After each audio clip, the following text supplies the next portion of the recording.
I never thought of myself as a transcendentalist, but I looked in the mirror and said, I got this. I did some studies, yeah, I read up on my Emerson. I had to question what's the truth and what's affection.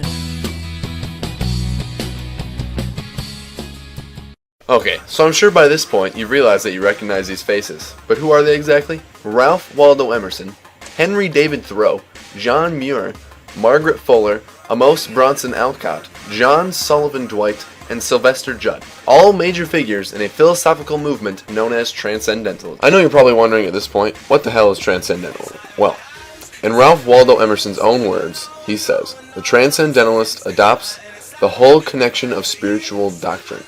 He believes in miracle and the perpetual openness of the human mind to new influx of light and power. He believes in inspiration and in ecstasy.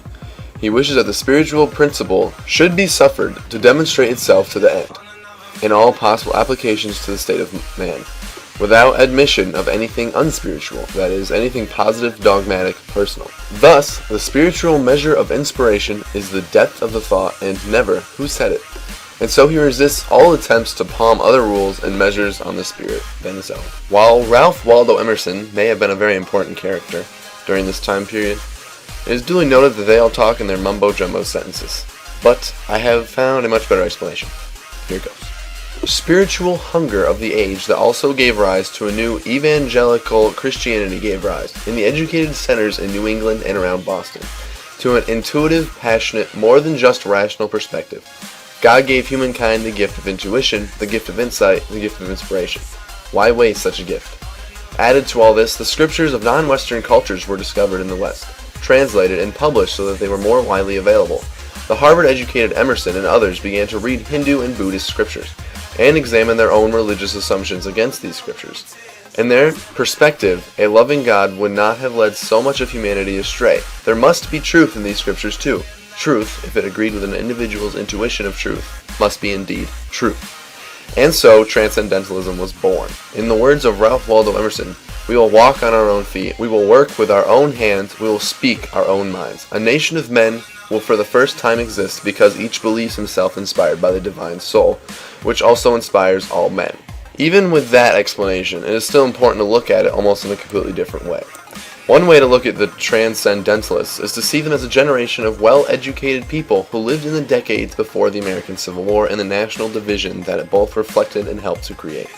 These people, mostly New Englanders, mostly around Boston, were attempting to create a nuclear American body of literature. It was already decades since the Americans had won independence from England.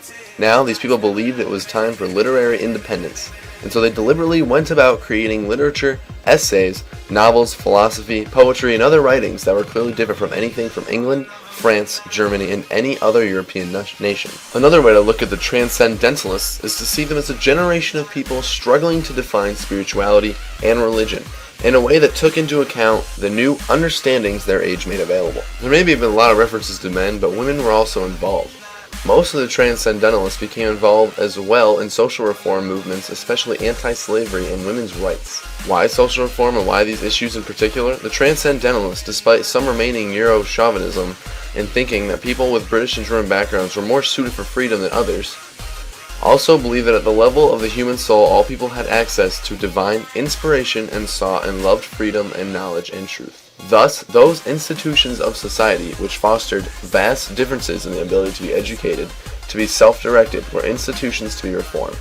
Women and African-descended slaves were human beings who deserved more ability to become educated, to fulfill their human potential, to be fully human. And that is Transcendentalism in a nutshell.